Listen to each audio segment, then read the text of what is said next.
Welcome to another Gamercast. I am Rob McCallum with the NES Club, and with me, as usual, my partner in crime is Jay Bartlett. Hey, what's up, buddy? How are you? Doing well, and we're Good. joined once again by podcast producer and all-around make us sound and look good aficionado, Glenn Stanway. Thank you so much for the kind words, Rob. Good to be here again.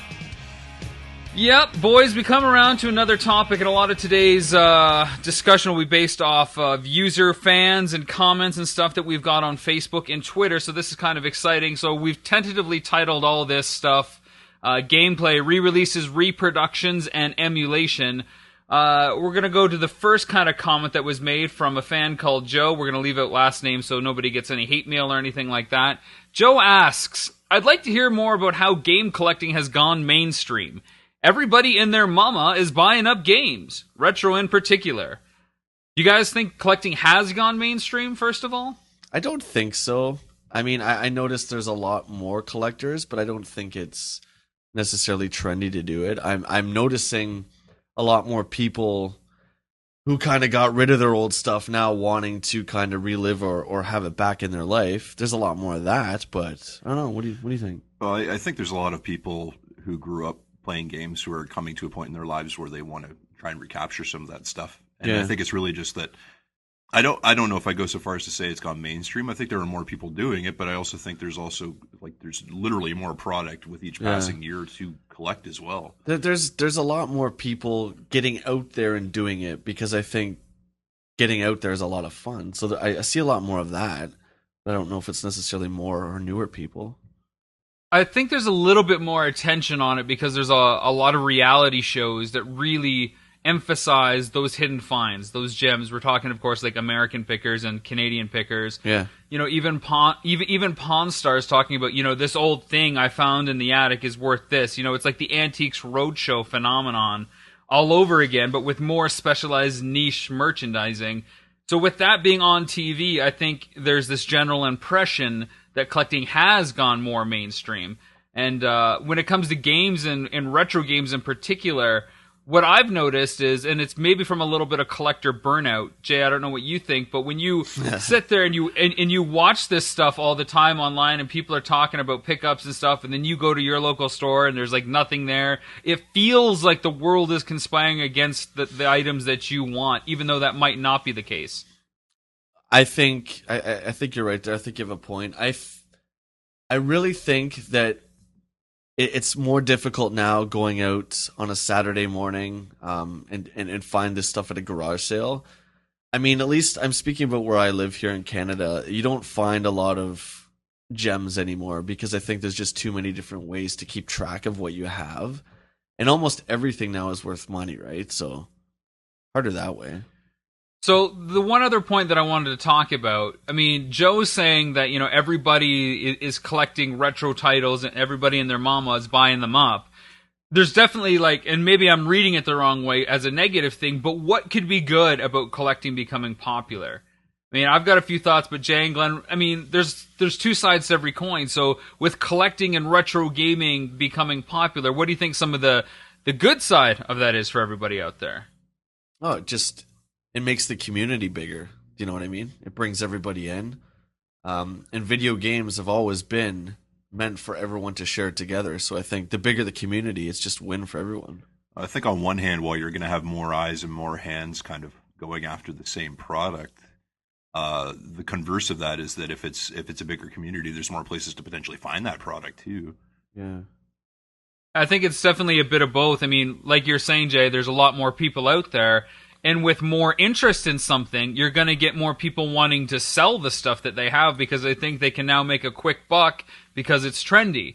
And, you know, if it is just a fad, and maybe it won't become mainstream in a few years, you're going to have all these people with all these titles that'll want to unload them down the road. So I think whether it's good now because the collecting community is getting bigger and stuff is getting sold so other people can make money, or if it's good down the road because people will want to unload this stuff when they're not that much into it, I think there's definitely a silver lining to everybody, you know, buying the stuff up. And let's not forget the other big thing. With more people buying stuff, it just makes the hunt that much more fun when you do find the games. Yeah. Go ahead. Oh, I was just going to say, don't forget it also helps build an audience for a certain film that somebody might be working on regarding the collecting phenomenon. Oh, the new Star Wars. Yes, of course. Yeah, right on. Yeah. So it's funny you bring that up, Glenn, because one of the things that has been launched at the NES Club a film about collecting the entire NES library in 30 days with no online purchases, starring Jay Bartlett, directed by Robin Callum. Cheers. More information at nesclubmovie.com. One of the things that's been launched at us is, are we trying to drive up prices and stuff? You know, because we are trying to place emphasis on certain games. Are we adding to the problem? Because there's evidently a problem out there with people focusing on collecting and stuff like that. Oh man, I hope we're not adding to that problem, because it's kind of getting out of control with prices. No, I mean, the rare games are the rare games, and like I've always said to you before, Rob, you know, we reference stadium events and Little Samson, of course, but the number of that game is only going to go down. You know, carts are going to get lost, destroyed. People aren't going to know what they have. They're going to get thrown out. You know, there's never going to be a reissue of that. Do you know what I'm saying? I haven't seen. We'll get to that later. I haven't seen a cut of the film yet, but I also know, just from speaking to you guys and from what footage I have seen, I know that price is something you were very, very, very conscious of, and that's something you've talked about before. But I know you were very, very conscious about price being a factor of discussion on the film, and what's being discussed on film and what's being displayed on screen. And to me, I feel like you guys did a really, really good job of trying to avoid having price be part of the discussion. Yeah, that was right off the bat, I think, because first and foremost, you're going to date the film. So, you know, X game is worth this amount this year, and then 5 years it could go up or down, right? You don't want to. But ultimately, the movie's not about that either. No, but that's why that's why we said, okay, we're not going to put any kind of prices in there, right? Kind of make it timeless, if you will. Yeah, it's a tough thing, because one of the elements conspiring against Jay is your budget. You know, you only have X number of dollars. So it was a balancing act for us to make that relevant, but not make it such an important issue that we have to name the prices of these games, so that you have, let's say you're down to your last $100 and this title's $20, and now you've got $80 left to get 6 games, which means, you know, you can only spend $12 per game kind of thing. You know, we didn't want it to be this mathematical quiz show, like how can you make this all work, and the average price of what you've got to find and all that. We really wanted to focus on the hunt, so we made a very conscious decision to remove as much pricing as possible, unless it played into the strategy of the day or it was like a big part of the story. You know, like stadium events comes up, Little Samson comes up, Panic Restaurants in the film. You know, these are all things that we've mentioned on other podcasts, but it doesn't take away from their importance in what you're trying to do by eliminating the price. Even though most of these reality shows that focus on collecting, it's about a profit margin, and that's not what this film is about. You're not getting this game for $10 so you can resell it at $400. Right, and again, in the context of the title, as you mentioned, I mean, the reason that price becomes an issue of discussion with those titles is because of the values those titles already have. Again, that's not something that the film is you know, promoting or leveraging. I guess it's just that the price has to come into the picture when you're talking about a title like Samson, right? Yeah, right. So one of the other things that when you talk about the price of games and stuff, and consistency on the price of games, is I guess it's more of an entity called Video Game Authority, many times abbreviated VGA. This is an entity that grades games, much like a baseball card. Okay. Oh yeah. So they will assign a number based on the condition of the game that you've got. And Joe continues on asking us, what are your guys' thoughts on graded games? I personally dislike games or software being treated like baseball cards. So let me just, for everybody out there, read their mission statement so that everybody can get on the same page. So bear with me. VGA's mission statement goes like this. There has always been and will likely always be a large amount of misrepresentation and overgrading in the collectible market. VGA was founded in order to provide video game collectors throughout the world with added peace of mind when making purchases sight unseen. Until the formation of VGA, dealers, collectors, and investors had no universal standard by which to judge an item's condition. Virtually everyone had their own ideas, criteria, and definitions by which to rate any given item. One person's Mint or C10 rating was always different from that of another. These issues have only brought problems and frustration to collectors. BGA has worked diligently for years to develop the standard we use to accurately convey the condition of original and untampered with collectibles, thereby creating a safer collecting environment and helping to ensure that your investment is protected for years to come. When you can be certain that an item was carefully examined by well-trained, unbiased professionals, you can relax and better enjoy the collecting experience. So, first of all, do you guys have any graded games? No, I don't have any. No. All the games I own have been graded only insofar as the ratings that EGM would have provided them. Yeah. Yes, I do not have any graded games either. Jay, what do you think about graded games? So they use like a silver and gold standard on top of like an actual number out of 100, I believe. Here's the big difference between comparing grading a video game to grading a baseball card or a comic book. The outside exterior can be damaged, the label can be worn, but no matter what, the game still plays the same. So it's really weird, isn't it? Because it's not like you put in the game and the colors are faded because it's a little bit more damaged. The game still plays exactly the way it does. Well, I don't know, because if you're talking about NES carts, I would think that the condition would be actually very important. No. I mean, it's weird because like the label can be faded and you can grade that, but some people don't care because the game will still play the way it's supposed to play no matter how crappy the card is. You know what I'm saying? But you can say the same thing about a comic book. You can still read the story even though some of the colors are faded and corners are pulled, you know. And they grade everything, right? It's the box, the manual, the actual cart, the sticker on the cart, the sticker on the back, the warning if that's off, if the screws are bent. Like everything is on. I don't know their entire list of standards and what, how many points for this and how many points for that. I always think personally when I go to a comic book show or something and I see one that's graded, I just think it looks really cool. I don't know. I'm all for it. I don't have any problem with it. I think, like, in terms of, I can see where somebody might react that way, but also, like negatively, that is to say. But when you read that mission statement, Rob, I mean, I think it's really hard to have that context and not think it's a positive thing. Like it's. I don't like it at all. Really? I don't like it at all. And here's why, because I don't think it really solves anything. You don't think that as a collector making online purchases that helps you to know the product that you're getting? It helps, but here's the deal. It takes some of the guesswork, but because prices fluctuate so much and fluctuate region to region, it seems like it's an unnecessary and expensive step. So you're saying that all this is like at 85. Well, an 85 10 years ago is different than an 85 now. There's still so much fluctuation, and all it really does is benefit the seller, because the seller can say, well, look, this third-party person said it's an 85, and the buyer can't argue with anything, and it just eliminates part of the fun of the find and the hunt. Of course, I'll admittedly say, I don't like it because I'm sure what I think is like a 90 and their books is like a 65. So all the games that I think are great are all of a sudden not great because of their criteria. I just think it eliminates it eliminates some of the give and go that comes with the collecting experience. It's like how much is this? Well, it's $100 because it's an 85. Well, no, I only want to pay you 80. Well, it's an 85. I can't do that. But it depends on clear cut. It depends on the fluctuation of dollar values. I mean, if you're talking about stadium events where there's less than 200 carts out there, I mean, is that really going to make that big of a difference? Also, I think there's a difference between somebody basing their price based on a grading system and somebody using the grading system to determine the quality of the game. And from what you just read, that's not what they're setting out to do, is to try and actually have a standard for the quality of the actual product, like what state it's in.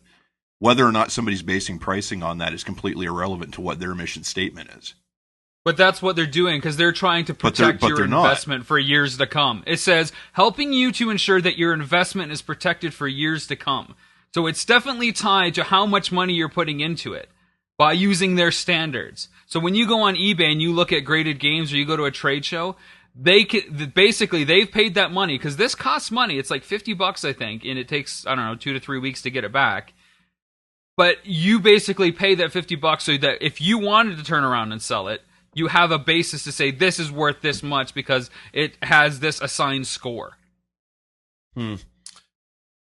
Well, I don't know. Does it bother you? Obviously, I don't. It doesn't really bother me too much, to be honest. I can't say I'm terribly put out by the notion, to be totally honest. I think it's cool with cards and comics too. So, I mean, it's an eye catcher, but for me, I don't like it because I find that when I come against a graded game, there's a barrier for me to actually have fun with an experience with that, and it's really hard to say because there's no negotiation process all of a sudden, which is part of the thing I love. I think the difference between you and I is that we have the game and we want it in the best possible condition, of course, but it doesn't really matter in the end because we're not going to sell it anyway.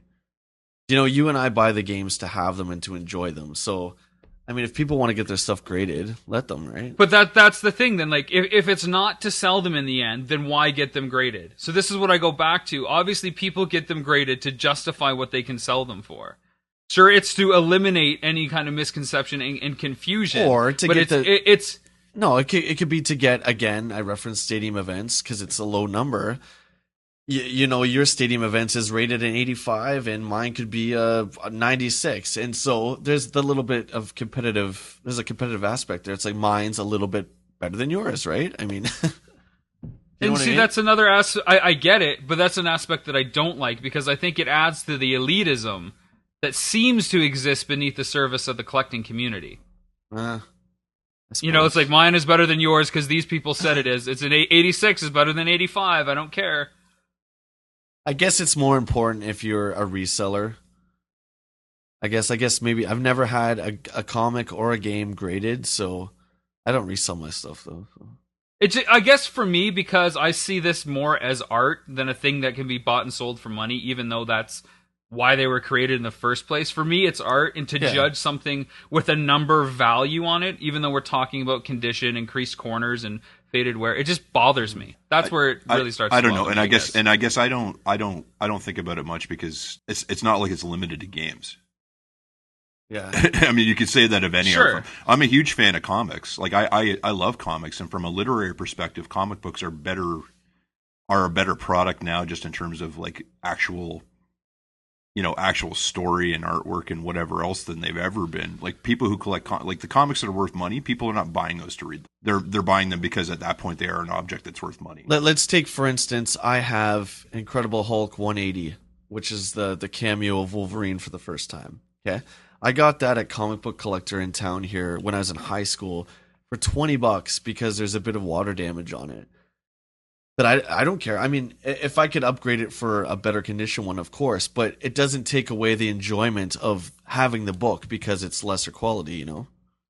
But does it make you feel bad that someone would only grade that a 50? No, you know because what I mean? I know it's water damage, but I just enjoy having that book because, you know, you say, oh, I have the first appearance of Wolverine. Make sense? I just don't like the very quantitative number on the very qualitative subjective experience. But I guess we can move on and let our listeners chime in with their thoughts on it, unless you got something to add, Glenn. I was just going to say, like, anytime you're dealing with art, you're always going to deal with quantitative versus qualitative, right? I mean, we have movie reviews, we have game reviews. I mean, forget grading an actual product that's being sold. I mean, there's a broad variety of opinions just in something's worth in terms of its experience as entertainment, right? And I think the biggest thing that we find that the actual grading system is how well financially a movie or a game does. How many units did this sell the first week? How many dollars did this bring in on the weekend? You know, that's kind of like the instant grade that we're used to. Yeah, well, sadly, that's the state of the game industry now, largely, too. Have you guys ever heard the tale of Darth Plagueis the Wise? Never heard of him. No, I haven't. Moving on. All right, so another fan asks, do re-releases kill or help collecting and collectibles? So, in the NES era, there was the Zelda reissues, the Metroid, Punch-Out. We see a lot of other re-releases even today. Do re-releases of carts, whether it's in the same era or down the road, help or hinder the collecting process? We can talk about the HD re-releases like DuckTales, Strider, Castle of Illusion, even greatest hits packages like Resident Evil, Metal Gear, Final Fantasy, Tales of Symphonia. Well, those are two different things, right? So, like, do they help or hinder across the board? It depends which one you're talking about. If you're talking about a remake like DuckTales, I don't see that doing any damage. I mean, there's the difference, right? The reissue is like, what's the best example? Any PlayStation game, their reissues are always really, you can really tell because the PS3 games are red. When the first time it came out, it had the clear case, right? Do I think it hurts? No, because the original is still the original. Do you know what I mean?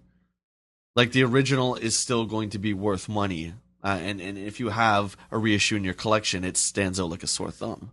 I think re-releases help players, and I don't think they hurt collectors at all. I think if anything, I was just gonna say, I think if anything, they help collectors in the sense that there's more product to collect. Yeah, I think they definitely help because not only is it a new talking point in the community, oh, this is getting re-released, it also drives attention to the original release. So something like DuckTales or Castle of Illusion drove a lot of interest in the original versions, especially when Capcom released the gold cart of DuckTales. I mean, that's clearly, an instant collectible for the sake of collecting. But on the flip side, the reissues for the NES, I know, Jay, you and I have talked about this before. I liked the reissues that they did. The Zelda reissues, the Metroid reissue, and even the Punch-Out, I guess, more of a variant.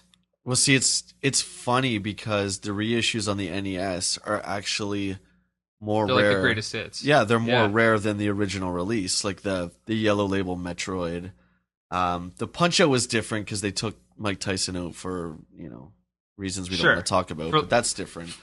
Well, their license ran out. Even the Zelda carts. I mean, as weird as it sounds, I don't know if I prefer the gray carts to the gold. Maybe only because I don't see them as much. I've seen the gold ones like forever. Well, it's because they're worth $30,000. The gold ones. They are, and I have 10 of them, so I'm rich. I too like the Zelda gray ones, and on the back of the classic series boxes, there's actually additional text and stuff that identify them as like. It's sold over 4 million units and 2 million units and stuff like that. So you like the reissues better? You're saying than the on originals? the NES, yeah. Except for Punch-Out, because like I said, I'd probably call Punch-Out a variant. You don't like Mr. Dream? Mr. Dream instead of He's Tyson? all right. He's all right. He's just not. He's not my cup of tea. There's something cool about having that branded content, Yeah. But yeah, I would say to me, like all those variants and all those re-releases and alterations help the collecting community because there's so much there. There's so many different things you can have as kind of like a status thing, or say, yeah, I have that version of that. But at the same time, it really broadens the audience for the actual game itself too, because more people are going to get a chance to pick it up and try it and play it, and not have to worry about trying to find something that's been out of production for however long. And that's that's really the most important thing, is that everyone gets to try it, right? I mean, that's what it's all about. Yeah, if you have access to it, that's kind of all that matters as far as a gamer. But as a collector, does it hurt that all of a sudden this is like, everybody and their mama wants to now collect this. So, Strider gets, an HD re-release, albeit a digital one. Now is everybody racing to get like the original Master System and Genesis versions, and Strider 2 on PlayStation, right? Are they trying to do that? Does that hurt the original? It doesn't hurt it, but there's always that trend when I notice this especially in Metal Gear. When a new Metal Gear comes out, everybody rushes out to try and grab the old NES and the PS1 stuff. Metal Gear, I don't know why that is, but yeah, again, to me, I just look at it from the perspective of, is it going to drive up demand for maybe the older variant or the older release of it? Sure, but without the demand, there's no collectability. Yeah. All right, so let me get into this then, since we all seem to be on the same page. If it is really about just being able to play the game, let's talk emulators versus the real deal. What do you guys think? Not a fan. Jay's not. I don't care. Yeah. Well, I don't. All right, Jay, I literally you go don't. first. Yeah. I just, it's personal preference. Okay, if you're talking about NES games or Genesis games on a computer, I like going up to my game rooms and grabbing. Yeah, sorry, egomaniac. No, I like going up there and pulling out the cart, putting it in. I mean, even with my movies, Blu-rays and DVDs and VHS, I like having the physical movie. There's something about that tangible object. You know what I mean? You could have like 1,000 video games on your PC, be it NES and all the old school stuff, and it really didn't take any kind of effort to collect them all, right? I don't know. I don't like Glenn. emulators. What do you think, Glenn? Again, Wrong. And I think this is the difference is Jay's sitting to my right, and Jay is a game collector, and I'm sitting to Jay's left, and I'm a gamer, but I'm not a game collector. So to me, and I've said this before, like my concern is if I want to play the game, I want to play the game. I don't really care what format I play it in. I would say... But let's just... I was going to say, let me just jump in here. Let me clarify, too. When I say emulators, I'm saying it's not virtual console. We can add that to the mix later. To say, I have a preference for officially emulated stuff. So definitely I would prefer, if I'm going to get a re-release of a Nintendo title, I would rather get it on virtual console so that it's an official release. And I've got, there's still a bit of presentation and there's a bit of polish and shine on the product that you're getting from Nintendo as opposed to something I'm ripping and throwing on my PC via an actual emulator. But at the end of the day, if it's a difference between kind of playing the game and not, I don't really have an issue with emulation if that's your sole means of experiencing the game. I think it's a lot less common to have to seek that out these days to actually get that experience though, because there's so many official channels for actually getting a chance to do it. Even stuff like on Xbox Live. Remember, Rob, we were talking about again Strider. I ordered my PS3 import disc off eBay because I cannot click that button that says $20 and it just downloads and it's on the hard drive. I can't do that anymore. I think because when Rock Band came out, I was under the illusion that all those songs were mine.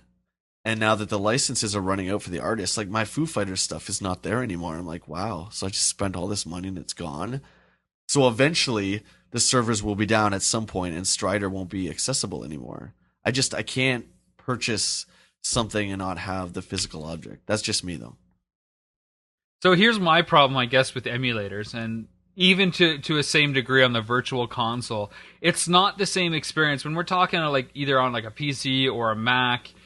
It's actually like emulated. It really is the definition of that word. It is a somewhat close experience of the actual real game. It's not like the same thing. It's almost like this is an arcade port of Donkey Kong. It's not Donkey Kong. It's an arcade port of Donkey Kong. You know what I mean? So there are like subtle differences. And for me, the big thing is like the input device. I can't play, Mario with the keyboard and mouse. I can't do it. It's different than playing an NES controller. Even the USB NES controllers don't have the same bounce and plug that, the original ones do. The only thing, I've dabbled with emulation, and again, I don't like it. The only thing that I will play is the MAME stuff, because I simply can't. I don't have the space for 1,000 arcade cabs or the wallet for it, right? So I do the MAME stuff, but if I can go out there and find the cart, I'm going to spend the time to do that instead. But we know that's MAME, and we're not calling it the real deal. There's, for the record holders out there and competitive gamers, there are specific records for MAME Donkey Kong. You know what I mean? MAME Kung Fu. It's not like, I'm the, Kung Fu champ on what? Well, this emulator version that I have. Yeah. So I guess back to the original thing we were talking about, standardization, there's at least a standard for that. But because all these emulated hacks and ROM hacks play differently kind of depending on the system that you're running it on, it's never the same experience. And you can pause it. You can pause it and you can save it wherever you want. And I just think that's really cheap. You don't have to do that, of course, but if it's there, you're probably going to do it, right?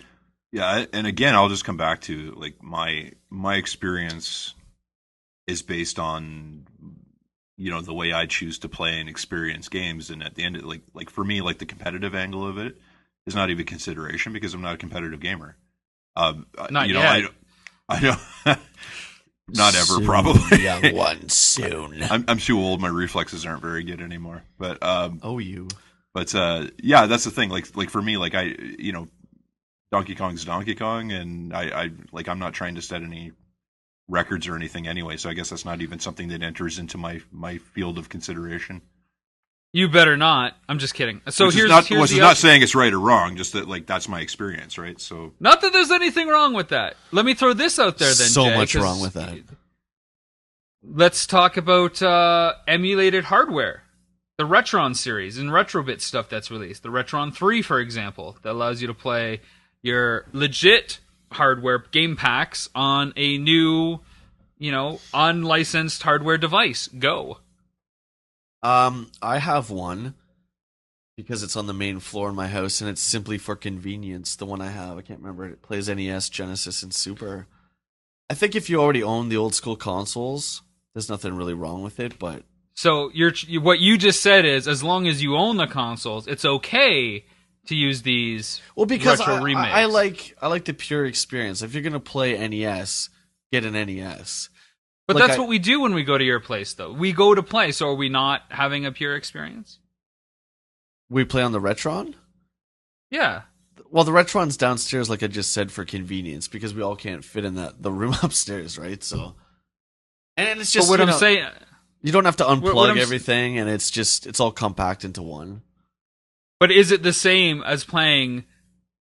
Okay, Punch-Out. Last time I was down, we played Punch-Out, right? We played it in your living room. Yeah. We played Punch-Out on your Retron 3. We played Punch-Out upstairs, whether on your top loader that you own, or whether it's the original NES that you own.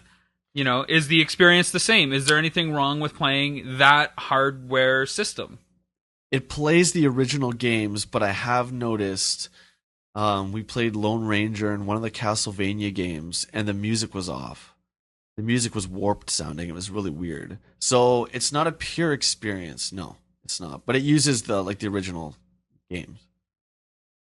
Glenn, any thoughts on this?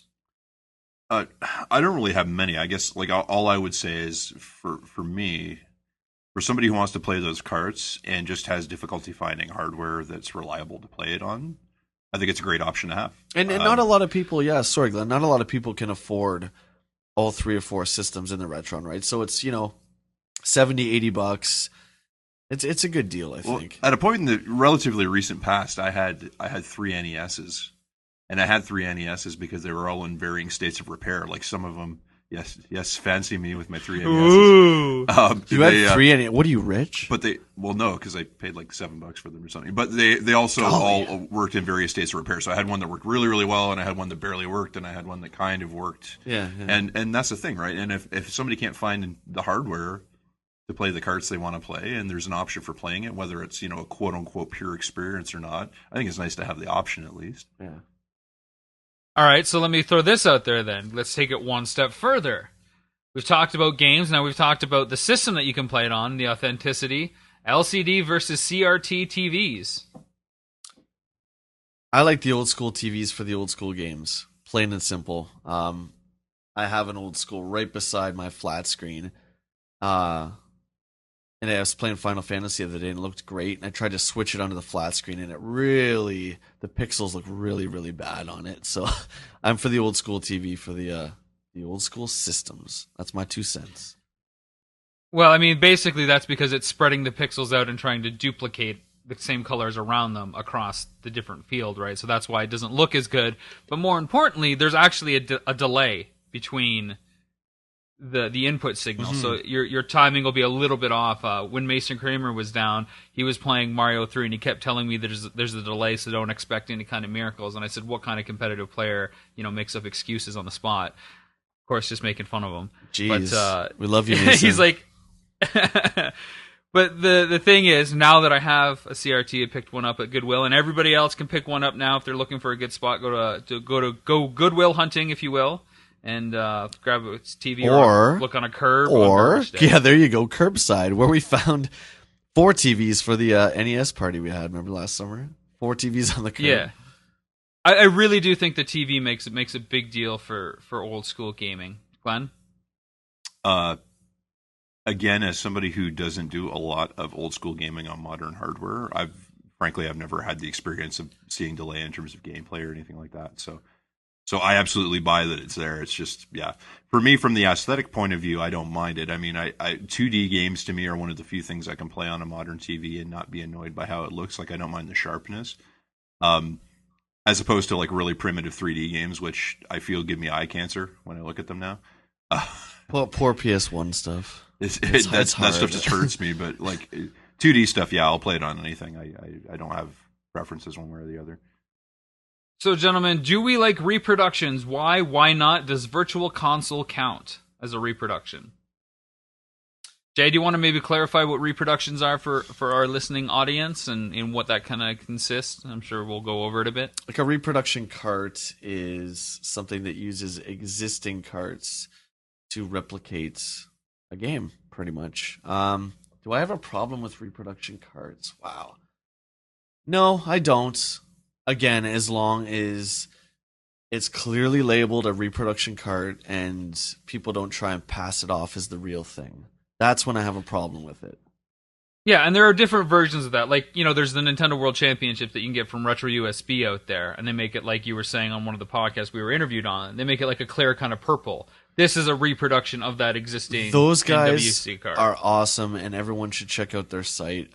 You and I both have a NWC 1990 from there, and yeah, they clearly say on the label reproduction. Not to mention that it's purple and see-through. So there's absolutely no chance that you can try and pass it off as one of the real gray or gold cards.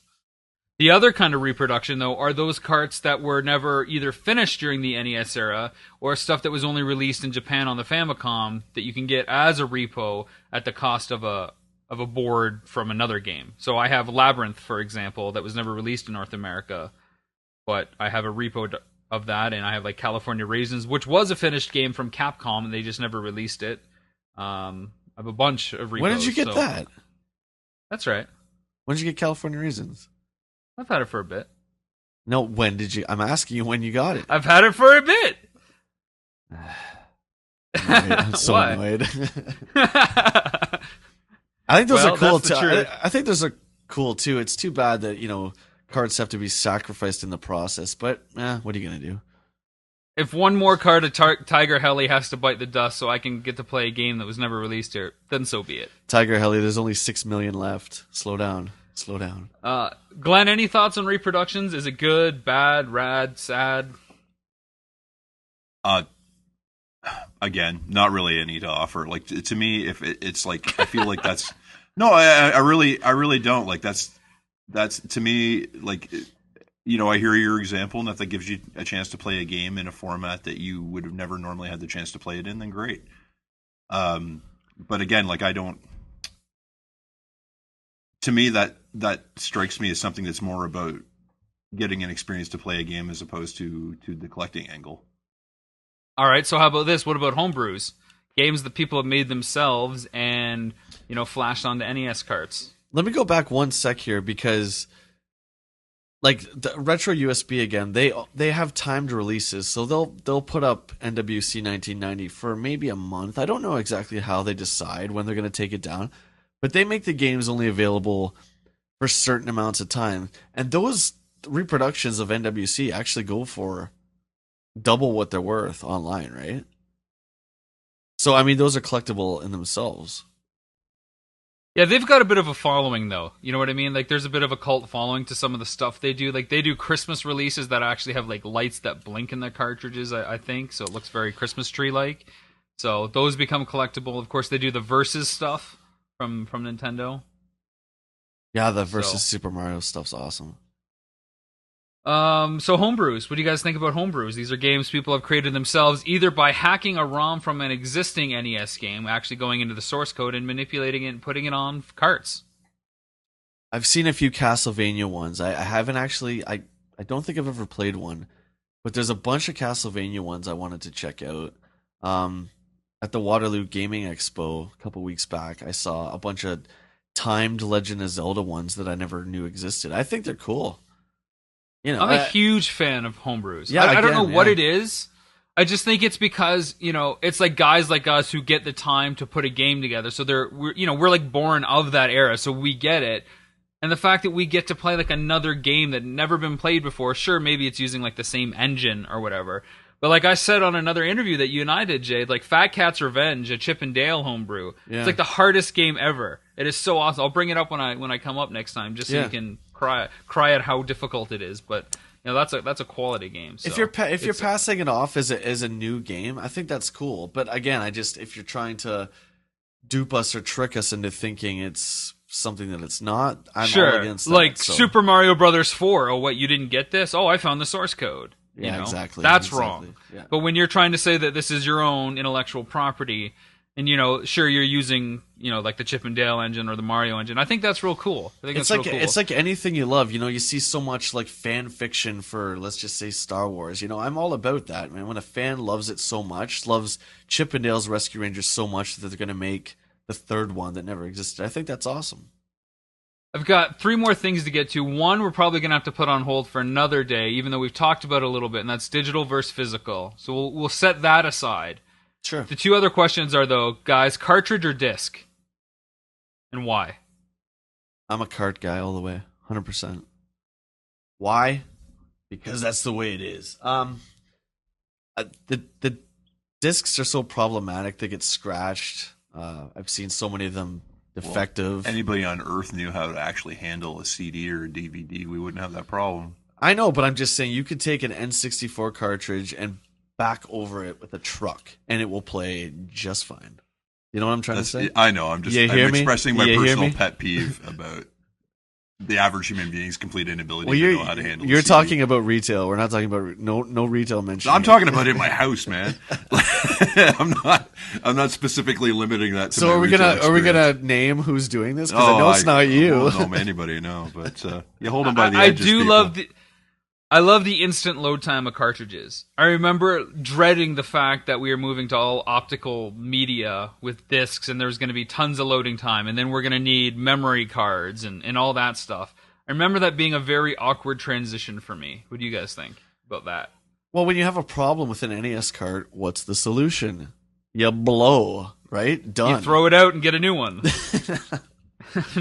Well, maybe Mr. Vegas does, but we don't. Up here. Well, yeah, Mr. Vegas. Vegas. Glenn, any thoughts? I mean, I guess the good thing about disc media, though, is that it's so much cheaper to make. I mean, cartridges were, unreasonably expensive, but some of discs the prices are so much cheaper. Look at some of the prices in the N64 era comparative to, competing products on the PS1 at the time. But yeah, it's one of those things where it's a necessity, unfortunately. Like if to go in the direction that games went in to accommodate what those games required in terms of the media and the programming and just the sheer content, you had to move to the disc-based format because it was just much more practical for actually storing the information on. And now we're going back. Now we're going in the direction of digital, which, like you said, we're not going to touch too much on. But I mean, we're coming back away from loading times based on digital stuff, but also like having a different format of storage because the physical media was becoming impractical as well, or is less practical than it maybe was. So here's the last question, and probably a bit more for Jay because it's definitely collector geared.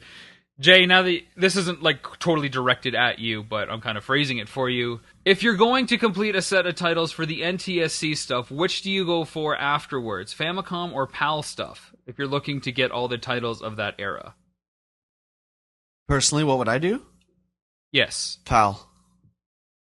There's a lot of really bizarre, weird titles like Hammer and Harry and Banana Prince that I really want to check out. Yeah, PAL. That's what I'm doing. Do you, I mean, just me to you, do you have a preference on what version of the PAL you get? PAL Region A, I guess, is the English stuff, so you'd probably prefer that, but, there's different artwork for the B stuff. Not really, to be honest, yeah. I'm not a huge import guy, so I mean I have a Famicom, of course, and it works great and all that. I only have a few games for it. I'm not a huge import guy, no. Are you going to be looking to get the Famicom titles that weren't also NES titles down the road? Well, we'll see when we get there. Probably. What about you? Cool. You're a huge collector now. Are you picking up any PALs or what? I know you said. I know you said you saw Banana Prince at the box in Vegas. There, that's pretty sweet, man. Yeah, I've seen Banana Prince and Hammer and Harry. You here should locally pick them up for your old buddy and bring him up here. Well, my old buddy can just wait and see. How about that? Cheers. Just wait and see. I really like, the collector me. I'm a huge box art fan. I kind of want to get all the PAL variant stuff. So I have my eye on a few Chippendale PAL A and B versions and DuckTales A and B because the art is different and the phrasing and all the lettering and stuff. So I kind of want to go for that stuff. Get that Disney stuff. And that's funny too because we were do some Famicom. We were talking about Panic Restaurant, how the NTSC one is so different from the PAL version, and you prefer the North American one, and I actually prefer the PAL one. Yeah, I love the zaniness of that Tato kind of surrealist, wacky cover, and you like the cartoony, game-like Well, I like that PAL cover. it's like a really it's really Capcom-y, that kind of the PAL version. But the North American one has grown on me, because looking at it more, we were talking about this before, but it does look like a restaurant menu. So that's pretty cool in itself. But it's got that weird, creepy carnival painting on it. I don't know, freaks me out. You know what other one has a weird, and of course it's by Tato, of course. It has a weird cover, is Kiwi Craze. Go take a look at the sticker for that. Yeah, that's weird. That's crazy. And it was Kiwi Craze in North America, I just found, but it was New Zealand's story. The New Zealand story, yeah, on the Palver. I didn't know that. So that's what I learned this week in video game news. That pretty much wraps up the questions that everybody has sent in, guys. So, I look forward to the next episode, of course, whenever that may hit and whatever we may be talking about. But please keep sending your questions in, because this was a lot of fun, just kind of shooting the breeze with what you guys want to know about and us chiming in on our opinions. So, for myself, Rob McCallum, Jay Bartlett. Thanks a lot, guys. I just want to say, too, the response to the podcast and just the film in general has been mind-blowing, and we really do appreciate all the support. Cheers. And, of course, Glenn Stanway, producer. Thanks very much, guys. Again, just to chime in on what the guys said, we appreciate all the feedback. Keep it coming. It's a lot of fun, actually, doing the Q&A style show, so I'd definitely like to try that again in the future. So keep the questions coming. All right, and we'll see you next time on Gamercast.